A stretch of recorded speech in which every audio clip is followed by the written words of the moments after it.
Welcome to the Wander Podcast. I'm your host, Gracie Hins. If you're new here, we're a podcast dedicated to sharing the stories of the people in the outdoor places that we love, including creatives, athletes, and anybody else that I think has an interesting story. Today, I am chatting with Carey with Studio Rocky. She is a graphic designer, but before she was a graphic designer, she was a big climber and co-founded She Moves Mountains, an outdoor women's guiding service that's super rad, and I feel like lots of people listening to this might have already heard it before. We also talk about a 40-mile run that she did recently in the Boundary Waters, and we talk about how movement was just a place for her to be able to process a lot of things that were going on in her mind. So stay tuned. This is a super awesome conversation, and I hope you all enjoy it. So without further ado, here it is. The first question that I just love to ask everybody is if you could introduce yourself a bit and just kind of tell people what you spend your time doing. Yes, sounds good. My name is Carey De Victoria-Michel. I am a graphic designer and visual creative, I guess you could say, and I run my own little freelance studio called Studio Rocky. It's named after our dog, Rocky. Very cute. And I have done a lot of rock climbing in my life, so he had kind of an advantage being named Rocky. So That makes sense. I do a lot of design work within the outdoor industry. It's where I lean towards and definitely enjoy. And yeah, recently I've been diving into running and trail running. And I've been doing that in Minneapolis, where we live. I'm here with my little fam. I've got a 13-month-old named Jordy. He's the best. And the cutest and the greatest.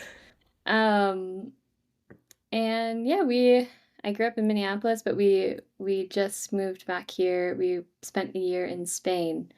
And I'm sure, I don't know, I can share more about that in the podcast, but yeah, I'll leave it at that. Perfect. Yeah, that's the perfect introduction to kind of everything. I kind of want to just start out maybe with like a little bit of an overview of kind of how natural spaces have maybe like played a role in your life and like kind of like the directions that you've ended up going because of those. Yeah. Cool question. Man, where to even start? I mean, honestly, I feel like I have to start with my family has a cabin up north in Minnesota here. And I've also gotten to spend a little more time up there since we've been in Minneapolis. Um, but yeah, that was like growing up a really special and lucky place to connect to the outdoors. And we went up there all through growing up. I don't know, I'm sure a lot of people maybe don't know the like geography of Minnesota, but the Boundary Waters are way up north along the border of Canada. And that our cabin is right on the edge of the Boundary Waters. It's known for canoe country, basically. Mhm. Yeah. Lots of lakes, very forested and beautiful. And yeah, that really like influenced. I think I found at a really young age that uh, like being in outdoor spaces can be this really peaceful place, and it can be like a very personal little or big space for, you know, for like reflection and appreciation. And yeah, and I think that like always obviously stuck with me and shaped how I spent time in nature growing up. Um, and beyond that, I mean, I decided to major in environmental studies when I was getting my bachelor's. And I definitely took like a winding journey from there. After college, I discovered rock climbing. I dove like headfirst into that. I moved down to Oregon, in Bend, Mm-hmm. and yeah, started like a whole, you know, romance novel with climbing. I feel like everyone has their own like, you know, story of their What was it about climbing that like really piqued your interest initially? Oh man, I mean it's just so fun. I remember my first time climbing. I mean, I feel like the intro to climbing always involves someone who is really kind and like offered you their energy to like to show you climbing what climbing is because you can't just go learn it alone. Um, and I was out at Smith Rock. Like I tagged along with friends, and I was wearing like I think leggings and like a dress, and like I wasn't I didn't dress to climb. I was just gonna like hang out, and some friends of friends were there, and they're like, you should try it, and they like gave me their harness and let me wear their shoes, which like how many people let a total newbie wear their climbing shoes? Um, and put me on top rope, and yeah, let me like I had no idea what I was doing, but I just remember coming down from that first climb and being like, This is so cool. This is such a cool experience to have." Um, yeah, and then from there, I mean, there's a whole other list of stories. Um, Mm-hmm. Past that, I ended up going on a trip. I met a boy in Bend. He climbed. We continued to climb. I was like spontaneous, 20 whatever, 24, 23-year-old. And we went to Thailand, and we brought climbing gear, and we said, we'll climb for a few weeks, like the first part of the trip. Um, it was a one-way ticket. We like saved a bunch and just went. And then after a few weeks, we were like, obviously we're gonna just keep climbing. And we climbed for 5 months. We've traveled and climbed for 5 months. Was there kind of like when you bought the one-way ticket, was that kind of in the back of your head of like, okay, this is probably gonna like turn into a multi-month thing, or was it kind of like, no, I'll go and probably just come back after a month or so? Man, I don't know if I remember. It was like 11 years ago. Yeah. So I don't know what I was thinking. I think I just was wanting to have experiences. I came back. Uh we were in Hood River. I was living in Hood River, Oregon. Mm-hmm. I was climbing as much as I could, and then I got the idea in my head that I could climb more if I was a guide, Mm. because then I could work and climb and climb to Mm-hmm. work and work whatever. Yes. And I think logically, as probably a lot of guides do, the best way to like afford a life as a guide, because like the lifestyle, the compensation, all of that, made sense to be in a live in a vehicle. Um, and I had a truck at the time. I had a truck camper for the first like year and a half.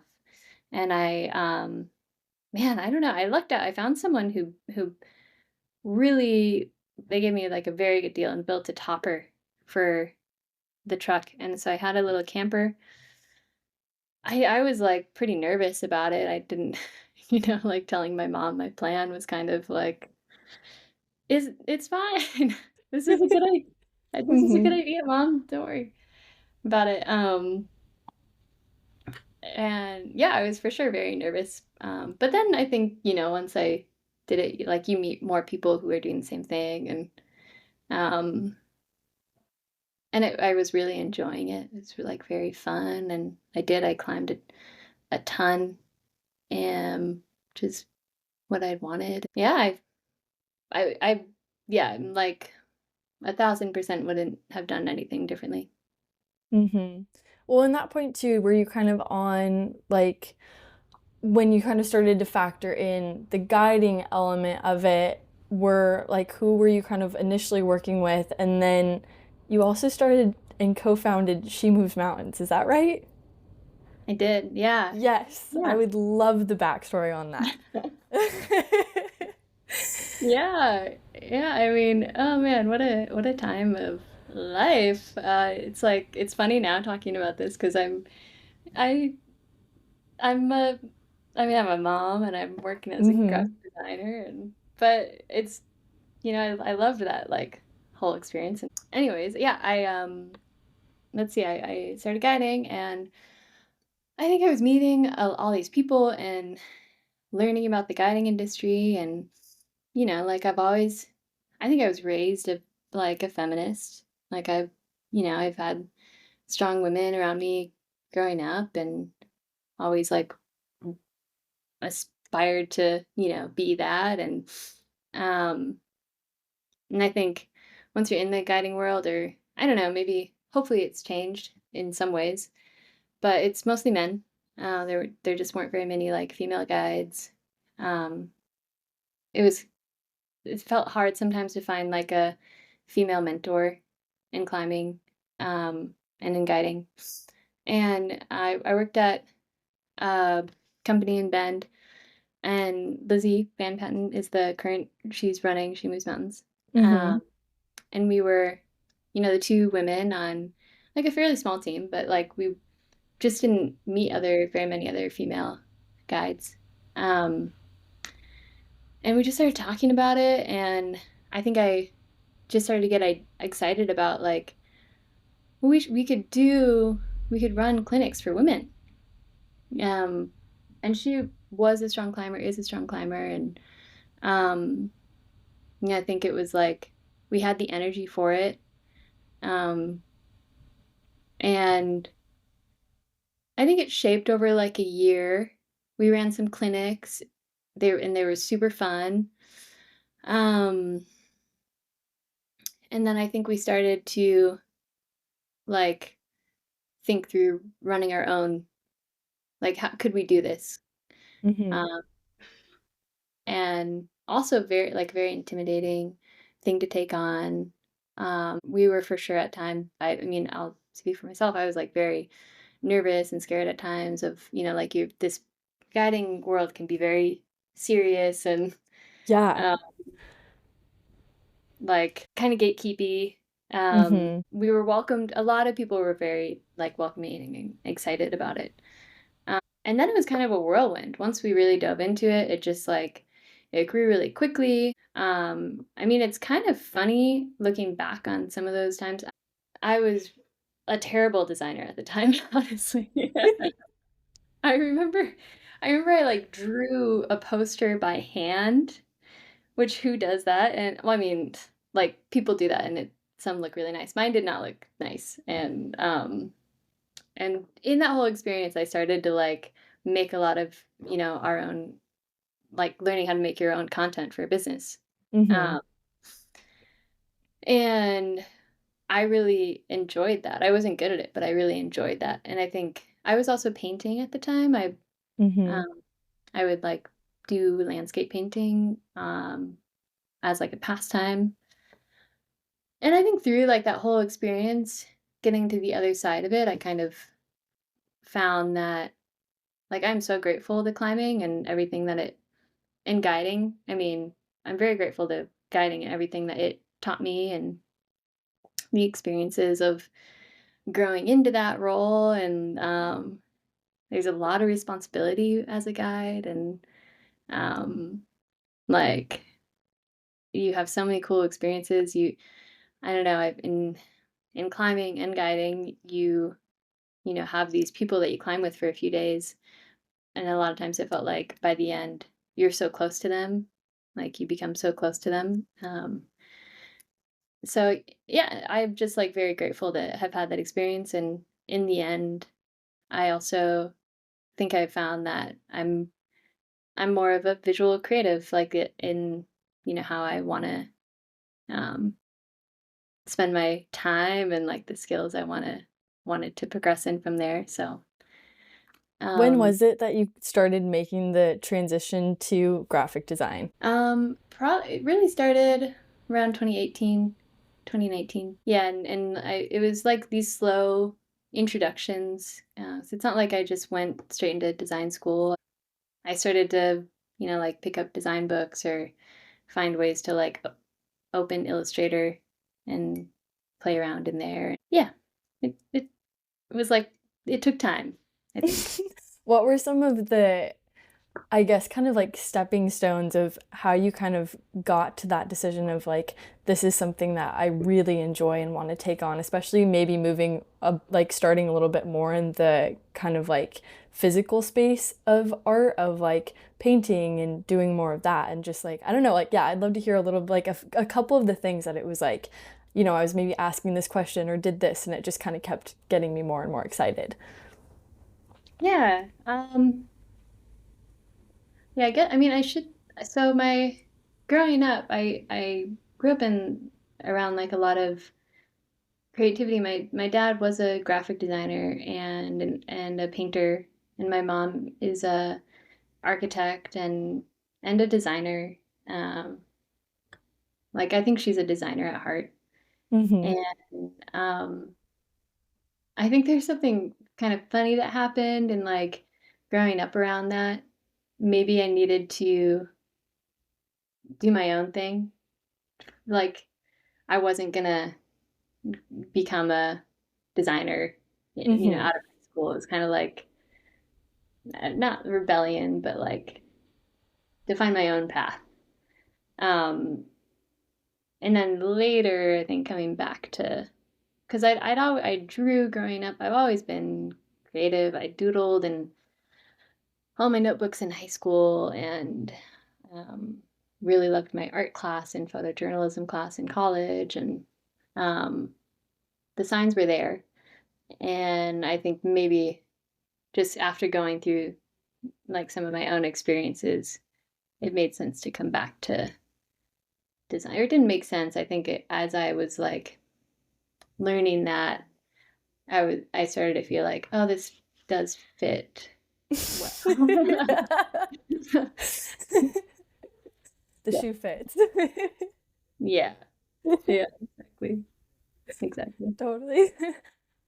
So then when you kind of made that decision of like, okay, I'm really enjoying this, um, did you go back to design school? Yeah, Okay. I did. I think, yeah, I mean, COVID happened, and I started to try to learn as much as I could, to self-teach as much as I could. And some people, I mean, I know there's designers who self-teach and become great, like Mm-hmm. very talented. Um, I think I realized that I wanted to have more like structure in my learning. I wanted to, um, yeah, I don't know, go back to school.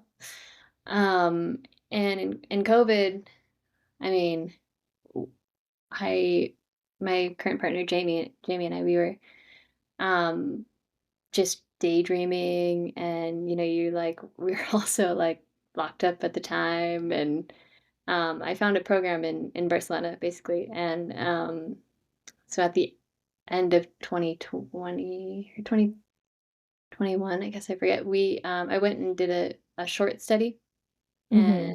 and at a school in Barcelona. And uh it's a great school. Like it was a very cool education, and it was short. It was a few months. Um, and after that, I they have master's programs, and I found their master's program, and we returned. We like went to Spain, Oh, come fun. back, Yeah. came back, and then we went back, and I got my master's. Yeah, yeah. Not a bad spot to be. There's some good climbing out there too. Yeah. Oh my gosh. So much What were confetti. some highlights from that time in Barcelona? Oh, I still love it there. Barcelona is such a cool city. Creatively, like the style and design inspo and like architecture, all of that in Barcelona is like so good. Mm-hmm. The graffiti, the artists, like there's so many amazing design studios in Barcelona too. So creatively, it's all just like very inspiring. It's like walking down the streets every day. I feel like I was taking in. I was just learning. I don't know. I was learning and absorbing, and it was a great place to like progress as a designer. I'm super Mm-hmm. thankful for that. Yeah, so different. It's also so different from the U.S. and yeah, I loved it there. We did. I got to do some climbing, and also the climbing is like phenomenal. Definitely recommend. Yeah, not a bad combo out there for sure. Yeah, no. Oh my gosh, no. Hmm. Was it in that time that Studio Rocky was kind of starting to take place, or when was kind of like the official launch of that? Yeah, I so before I had been working as a freelancer.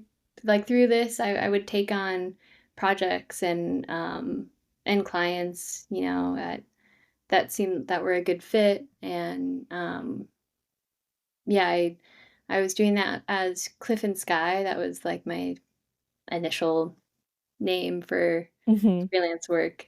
I think I don't know. I think naturally, because when you work at as yourself as for yourself as a creative, you kind of end up branding yourself like you.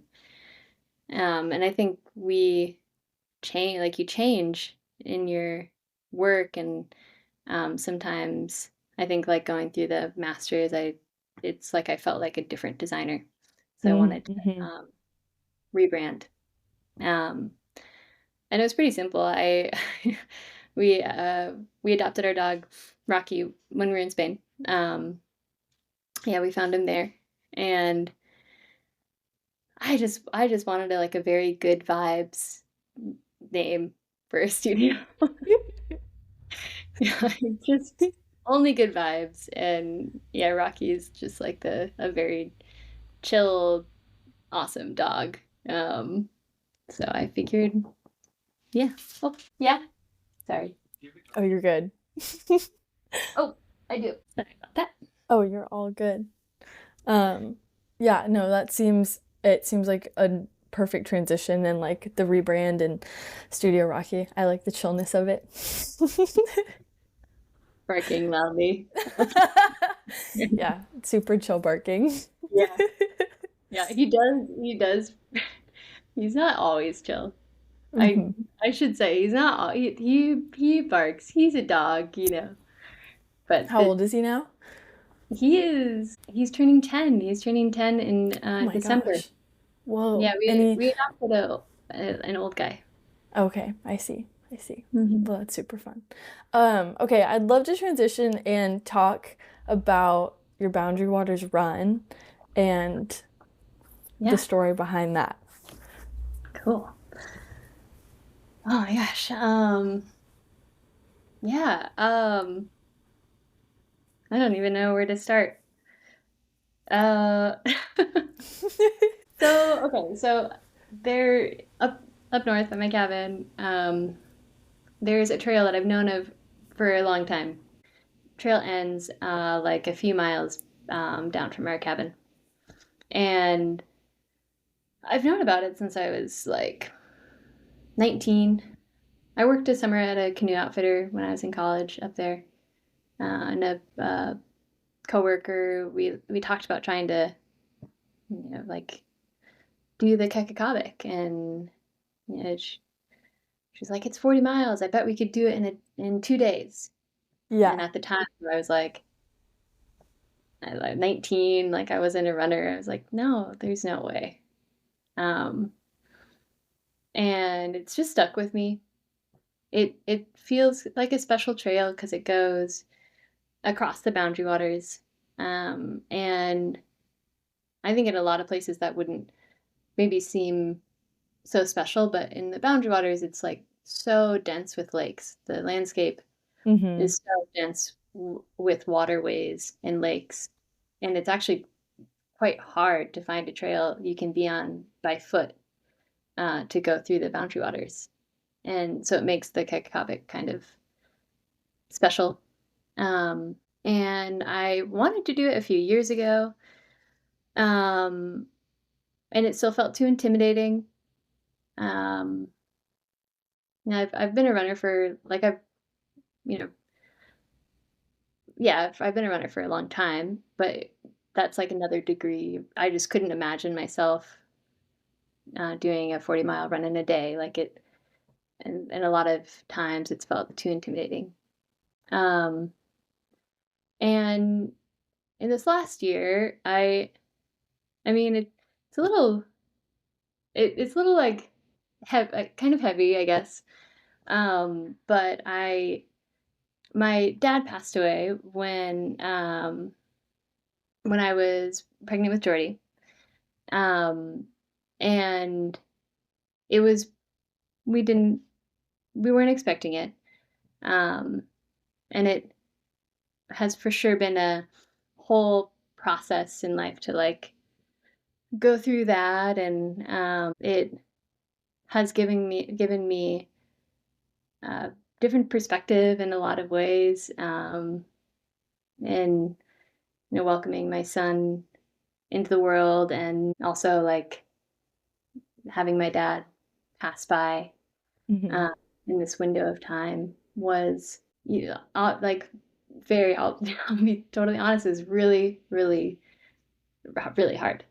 Mm-hmm. Um, and maybe also I'm at a time in life of like seeing how those experiences can be special too, and they can like teach a lot. Um, and going through that, I was in postpartum, and I I just started to think about the run. It just was on my mind. Um, I don't even. It was just like I couldn't get out of my head. And I kind of thought, okay, this could be a really great way to move through becoming a mom and give space to like honor my dad, and and I just started running. I in the beginning I called my friend Jenny, and I used to guide with her, and I've known her for a long time, and I really haven't gotten to see her much in the last few years. And I don't know, something in me was like, I'm just gonna ask Jenny if she would do this with me. Like, I'll just see. I think I texted her like a really long text, and I was like, I have no idea. You probably can't do what? I'm not good. Yeah, like super long winded. And she was like, yeah, yeah, I would love to, which is so cool. She is the best. She's the best. So how cool to like be able to ask a friend to do something like that, and for them to just like immediately say yes. Mm-hmm. Um, and once you have someone, once when you have like a goal, like a something in mind, like a big outdoor adventure goal, once you have someone in it with you, it feels more real. Mm-hmm. So once she so like positively responded, I just I just started running, and yeah, yeah, I could, like obviously there's more to like once I got into it, but that's kind of how it came about. Mm-hmm. Well, I want to hear a little bit more about too the move through tagline that you kind of have on this, because I feel like there's so much to unpack with that, of like having like running kind of be this new vessel of being able to work through these things, and then also having that accumulate in this 40-mile run. Yeah, yeah. The more ran and trained, the more it felt like this is a way to like let my body move through these feelings, um, and process. And I think for some people, like like that physical activity and also doing that outside can be so cathartic and like and good. And that's kind of how running started to feel. I mean, it was hard for sure. I didn't want to put too much pressure on it, it was kind of a big ask of myself. So through it all, it was, there in my head, it was like, okay, if at some point this is just becoming not helpful, then it's time to let it go. Um, Mm-hmm. and that really helped to like remove pressure. But through it, yeah, every long run was like very hard, but also I knew it was like it was doing something for me. To do my first 12-mile run, it was like by the end and in that week, yeah, things were loosening up and like it was just helping me process. Um, and I mean, really, most of the I think benefit I got was like all the running up to the big Mm-hmm. run. It wasn't even just the run itself, although that was very gratifying too. Mm-hmm. Well, and is the Boundary Waters, is that somewhere, is the cabin on your dad's side of the family or your mom's, or like what's a little bit more history with like how you have been able to kind of use that space in your life, like growing up there and spending time there, and then like now being in this very different stage of life and like having Jordy and like thinking about like taking him there and like having that space. Yeah, totally. Yeah, all of that, yes. Yeah, it is from my dad's side of the family. Okay. Um, and he loved it up there. Mm-hmm. And oh yeah, I knew I there was something in doing all of this that like I could hear his voice in my head being just him being like, that's so cool. Like I just know he would have thought it was it was cool. Mm-hmm. And yeah, I think it helped me feel like I was bringing like a piece of him, um, yeah, with me through the experience. Um, and yeah, I don't know. I think, sometimes there's just experiences that we can have that tie in all these pieces of life. And I think it's very like fun and lucky when we can really lean into that there is like more symbolism and there is more meaning. Um, yeah, I don't think it happens like all the time in life, but I think there are like a few kind of special moments where like an experience presents itself, and um and it's very lucky to be able to like follow through with it and be able to go through with that. Um and this felt like one of those moments. Um and I'm so happy that like all the pieces came together in the end. A huge piece Mm-hmm. of it being Jenny.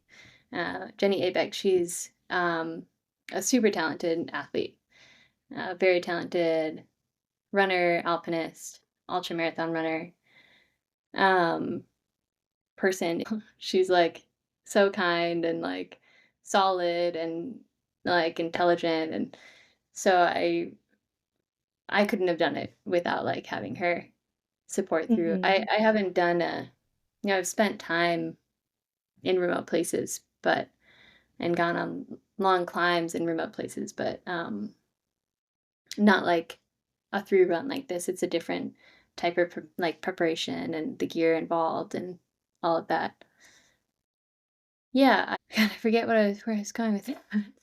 But in the run, I knew that I wanted to um my dad wanted his ashes spread, and we will it's been like a long winding journey to kind of like uh yeah, process all this stuff within our family, and he wants his ashes spread, and we, there's a whole like piece of that we will do up north and at our cabin.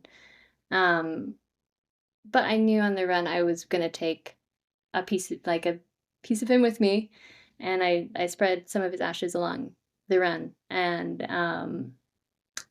the yeah, it's pretty like straightforward, but he loved it up there. He loved the North Woods, and so now, um, yeah, we found a river along the run and a bridge, and it was like this perfect spot. It was like sunny, and we were like in the middle of the trail, way out there, Mm-hmm. very peaceful, and I like knew that was the place to, um, yeah, spread his ashes, and now he's in the waterways, the Boundary Waters, and always will be, and that is like I couldn't ask for anything more than to have had that.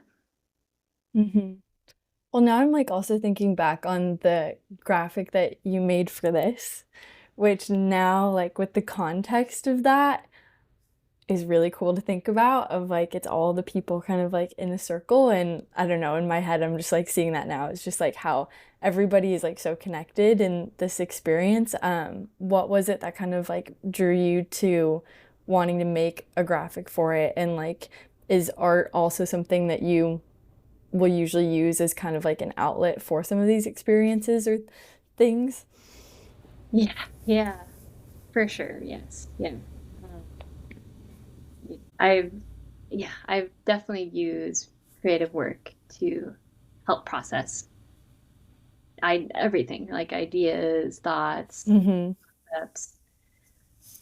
Um, and for this, it helped to draw, and I really enjoyed block printing.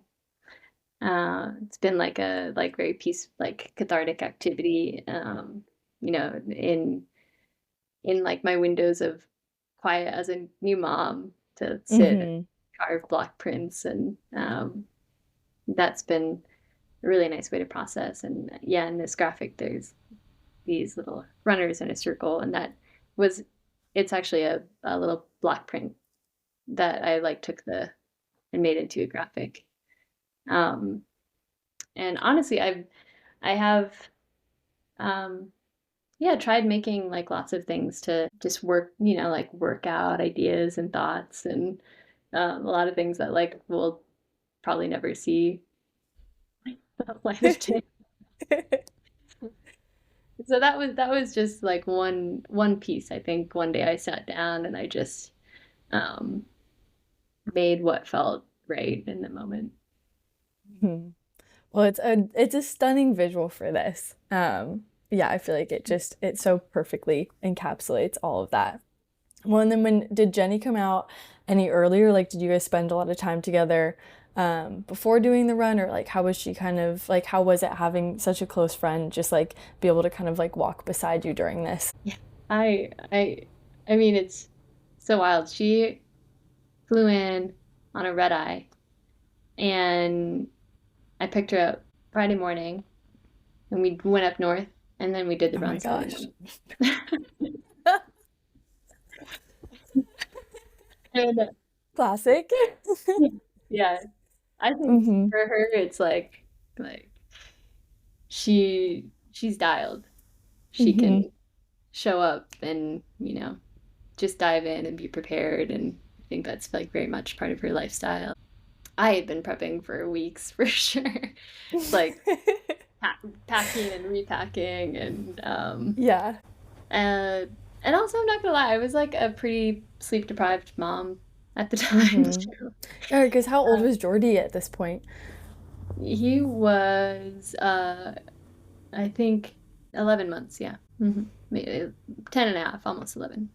Yeah. Yeah, yeah. No, yeah, he was 11 months. He was 11 months. Um, yeah, and I'm just happy it all came together. I mean, I don't know. I think sometimes those things aren't like there's not even much like rhyme or reason. There's so many things that can kind of like come up and get in the way of you know, goals like this, and weather being one, and getting sick, there's Mm-hmm. and then sometimes I think things just fall into place. And yeah, the day of the run, I was so thankful, like very thankful to have her to be running with. And um yeah, like I hit a wall. I for sure hit a wall around 30 miles. It was very slow for like I think 5 hours, or no, not 5 hours. I mean, it got a little blurry. Some amount of hours. Yeah. Some hours were very slow, and yeah, and just having like someone, um who is there like when you're just feeling really nauseous or like tired. And yeah, we finished in a little over 13 hours. I just wanted to get back before dark. We Mm-hmm. started around 5 5:15 in the morning, and finished, yeah, a little before 6, or a little after 6. It was like 13 hours and 15 minutes or something like that. Mm-hmm. Um, yeah, and I was just happy to finish before sunset. Mm-hmm. I was very tired. Yeah, it's not super fun running in the dark either. Yeah, no, yeah. There was like a storm rolling in right at the end too, and Mm-hmm. these like bursts of thunder, and Oh my gosh. every yeah, every thunder. That's a cool dramatic ending though. That feels very fitting too. Yeah, and it didn't rain. It didn't hit us. It didn't rain, but it felt like we were like racing this thunderstorm, and it every time the thunder bolted, I like ran a little faster. Mhm. Oh God, okay, let's go. Yeah. Yeah. Yeah, having the storm in the background but not having it totally hit you. I don't know, I feel like that's metaphorical in and of itself in this situation, I feel like. Yeah, yeah, yeah. That's a little bit of magic. Hmm. After kind of like having that experience and I don't know, just being able to take everything that had happened in the months up to it and like have this kind of like processing place, how do you feel like it has, I don't know, like some kind of just like takeaways from that or just like things that it might have taught you, I guess. Yeah, yeah, I'm super grateful for the experience. I I've always kind of believed that some ideas, like sometimes we get these wild ideas in our head, and I think some of them, intuitively they're worth pursuing. Like Mm-hmm. they're gonna be worth it. And this, I think, was one of them. Yeah, um it was like all just very good in the end. It was a great challenge. Um Cool to see what your body can do and to push it. And I I have always, really enjoyed that. Um I think our bodies, like, we're always more capable than I think we believe. Uh, Mm-hmm. and so how cool is it when you like push through some of that doubt, and then you've done this thing that feels good. to have accomplished, and whatever it is. Not to say like I really don't think it matters what distance or challenge or grade it is.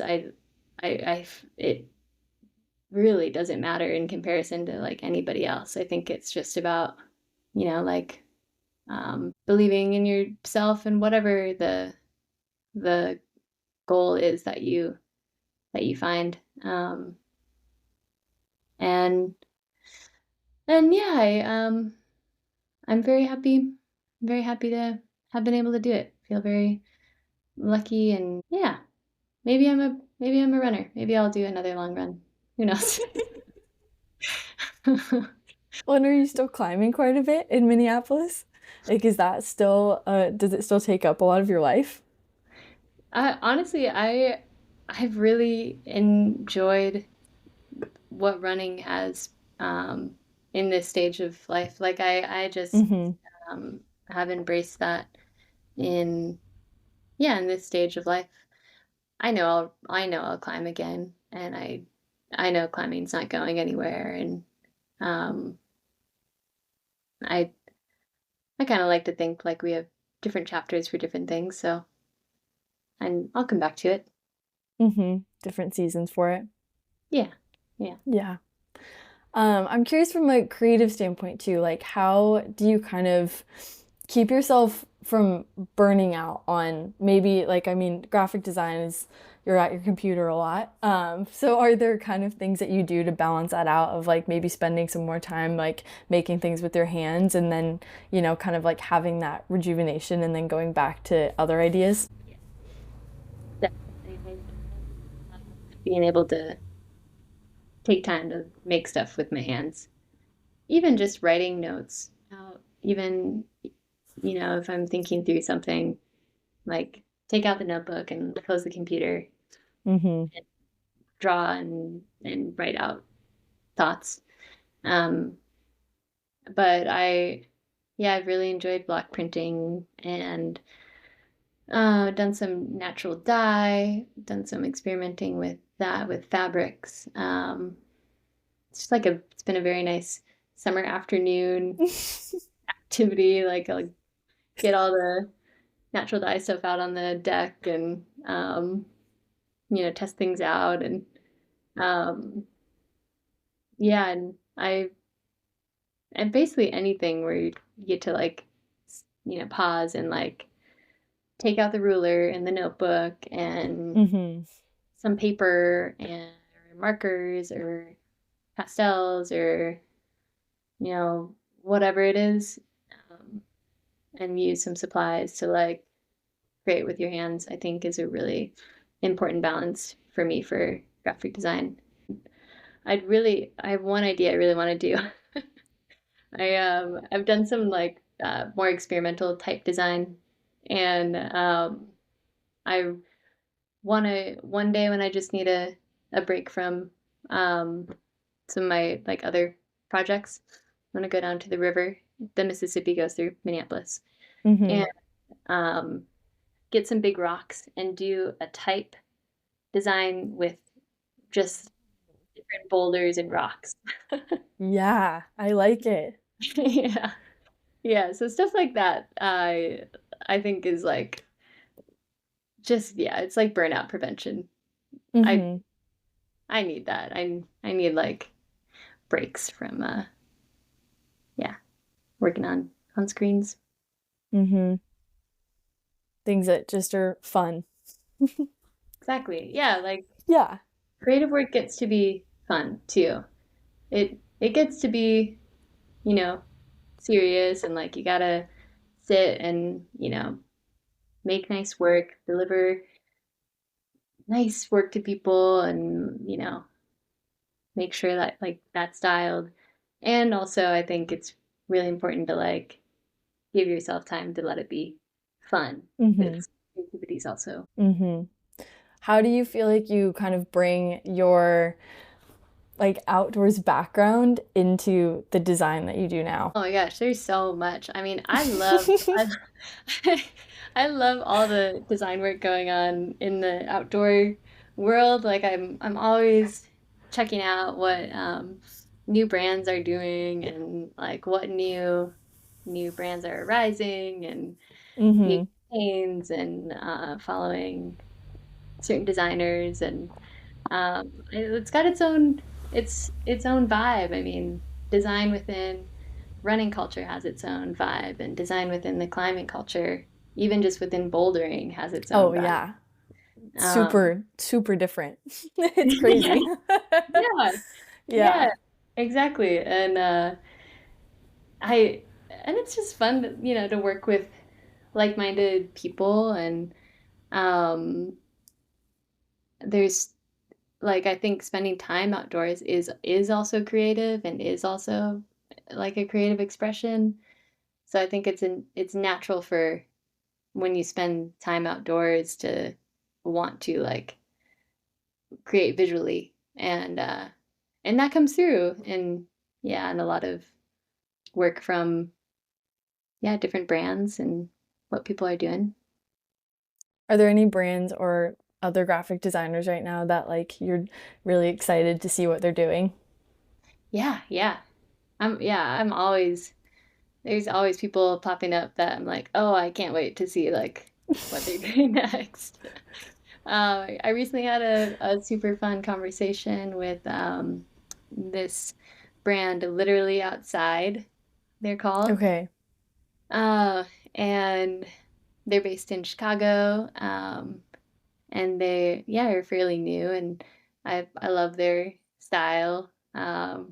They've got kind of that gorpcore vibe going on, but it's also just like encouraging people of all types to give themselves that gift of spending time outdoors, um, Mm-hmm. and having like diversity and inclusion and equity in that experience, which I think is very cool.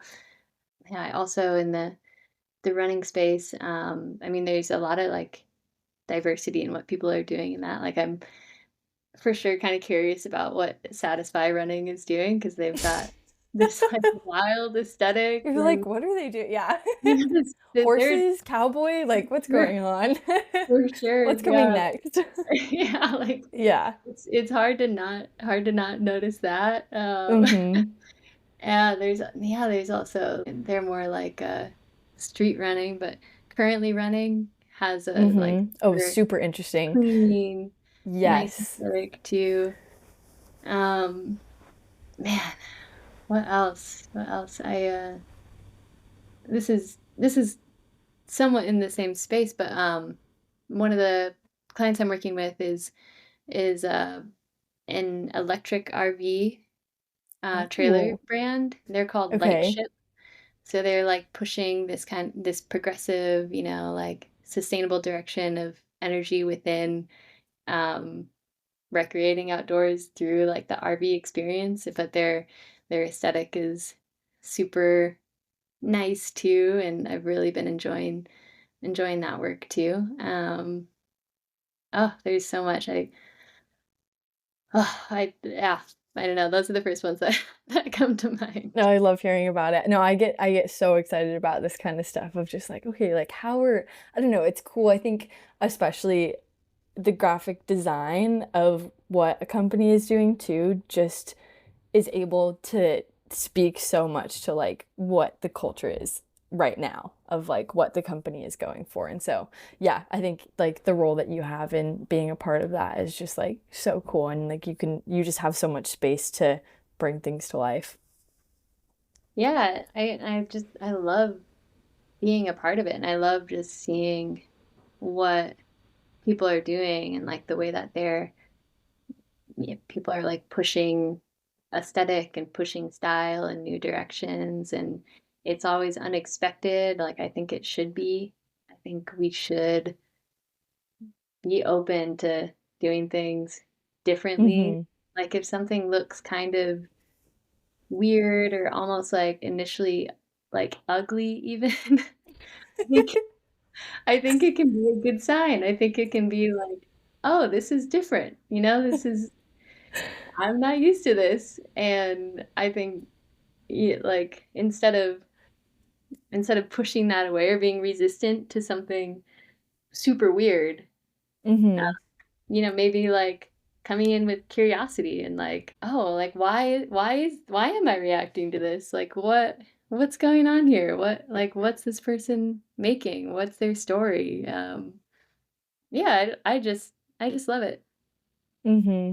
Are there any examples that you can think of that have like made you look at something and reflect back on it and think, oh, why am I reacting this way? Oh, yeah, didn't like that. Yeah, I don't know, like let me think specifically. I think this is a little like past the like this ship has passed already, but I've I've like enjoyed the art direction and photography of things being so grainy and out of focus and Mm-hmm. um like not pixel perfect. We've left this pixel perfect and uh, Yeah.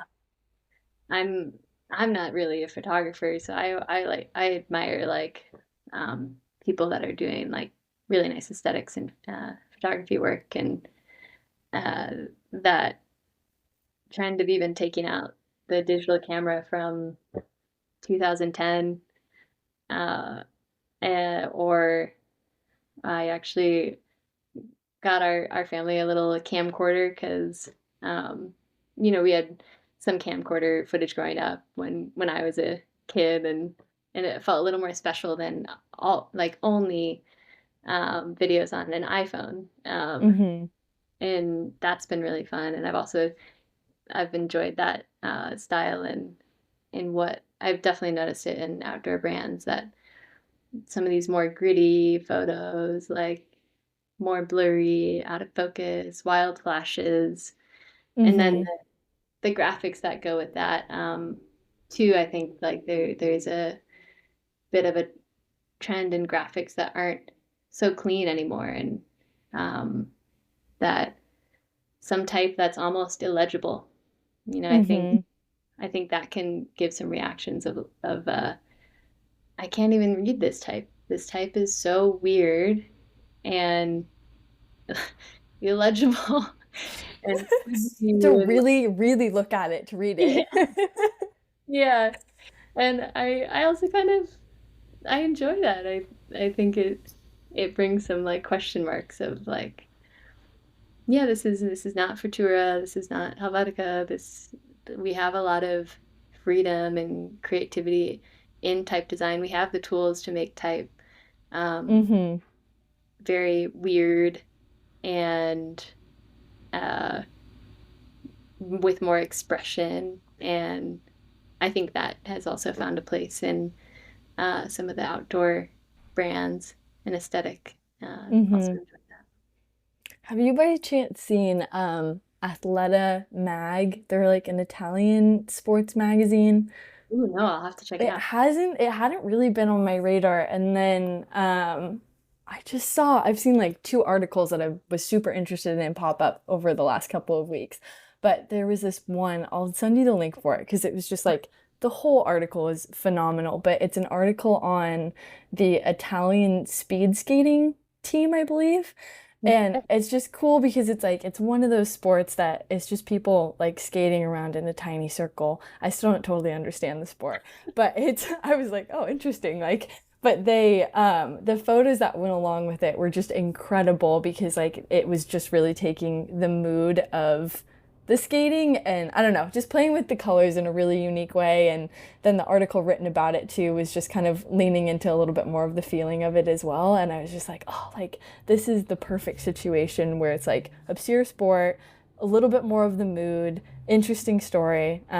Yeah, I'll send that one to you and link it in the description now because I just like saw it and I was like, oh my gosh, like that's beautiful. And then there was another article that had been put out about a runner and it was one of those I like think I saw it on Instagram and I was like I can't read that type. I was like I'm not even sure if that's English or Italian or like what it is, but I had to stare at it really hard.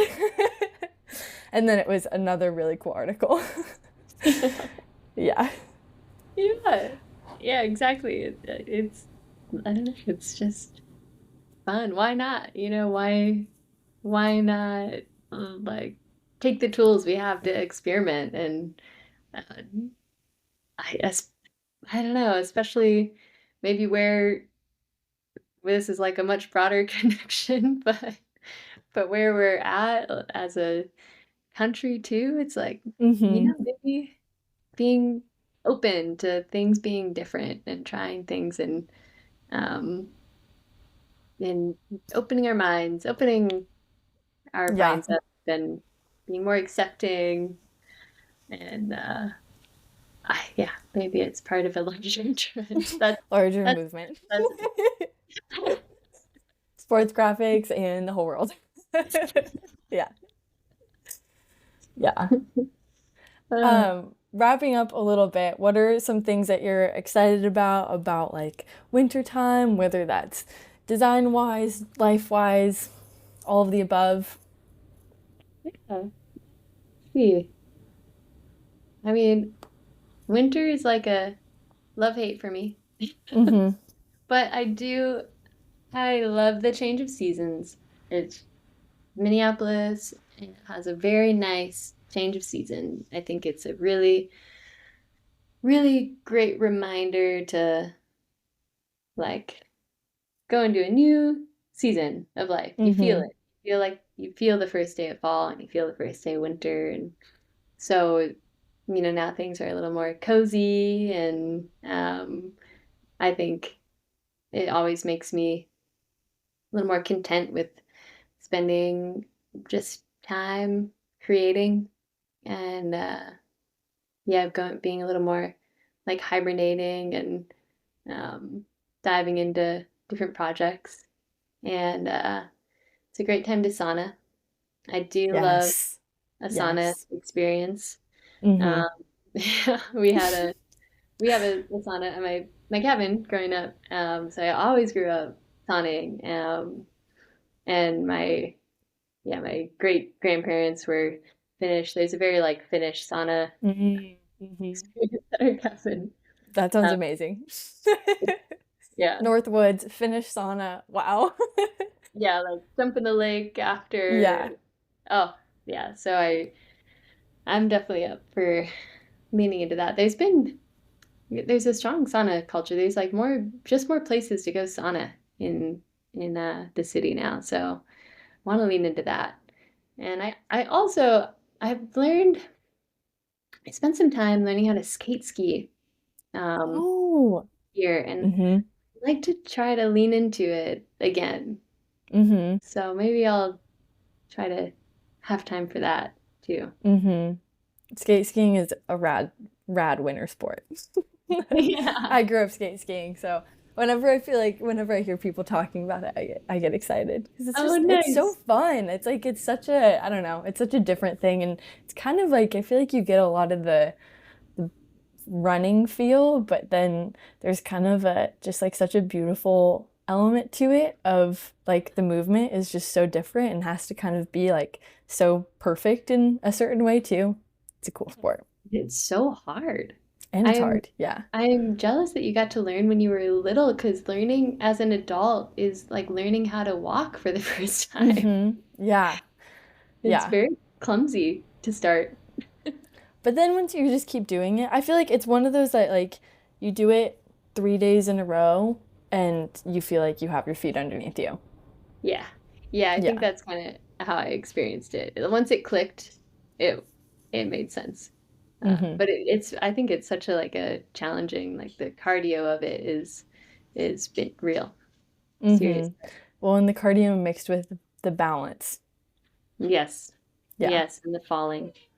Lots Mm-hmm. of I know. I feel like I've had like some of my worst falls skiing actually, or like I've torn like I'll just go out in like my puffy jacket, and I've torn multiple puffy jackets from like falling and like Oh, hitting the snow. I don't know what it is about the like groomed snow, but it will just like eat up a puffy jacket. man. Yeah, Good to know. I'll yeah. remember that. Yeah, if you get holes in your puffy jackets and you're like, where do they come from? It could be from skate skiing. You never know. Okay, do you have any words to leave people on today? Hmm. Hmm. Hmm. Hmm. Yeah, that's always a hard one. Like, what kind of advice? Yeah, I don't know. I mean, I really appreciate having this experience. Yeah, like it's always kind of a special gift to like, you know, have space where you tell your story and share experiences. So I hope it was relatable or it is relatable to some people. And um, I am here to connect with. Reach out if you wanna, if you have some cool creative collaboration in mind, Mm-hmm. some wild idea, or just to say hi. I'd love to connect. I love Beautiful. this community of rad outdoor individuals and women doing dope things, and yeah, it's my people. Perfect. Where can people find you upon the internet? You can find me Studio Rocky, studiorocky.co, and on Instagram too. Perfect. Um, yeah, find me there.